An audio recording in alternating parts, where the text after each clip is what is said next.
நான் நம்பியவர்களே என் முகுதில் குத்திவிட்டார்கள்.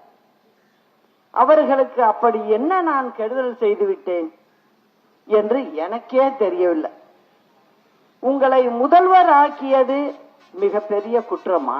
இதற்காகவா என்னை கட்சியிலிருந்து தூக்கி எறிஞ்சீங்க? சிறையில் கூட என்னை அழிக்க பார்த்தீர்கள். யாருமே இருக்க கூடாது, தான் மட்டும்தான் ராஜாவா இருக்கணும் அப்படின்னு நினைச்சா இது எங்க போய் விடும்? நிச்சயம் அதுக்கு பதில் இந்த எடப்பாடி மக்கள் கொடுத்தாகணும். ஒரு நெத்தைக்கு ஒரு பொட்டு முக்கியம். அதே மாதிரி சட்டசபைக்குள்ள இவரெல்லாம் காலடியா எடுத்து வைக்க கூடாது. எதுக்காக சொல்றேன்னா, மக்களை வச்சுதான் எல்லாமே.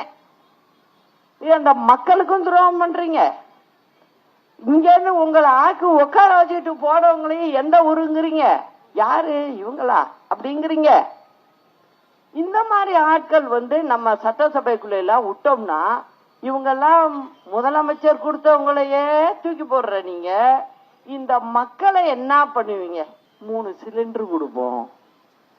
சிலிண்டரு காசு கொடுத்து ஒரு சிலிண்டர் உள்ளவங்களுக்கே போய் ஒரு மாசத்துல வரமாட்டேங்குது. இவர் எங்கேருந்து கொடுப்பாரு? இதெல்லாம் வேண்டாத வேலை தானே, ஏமாத்து வேலை தானே. இந்த ஏமாத்து வேலை எதுக்கு?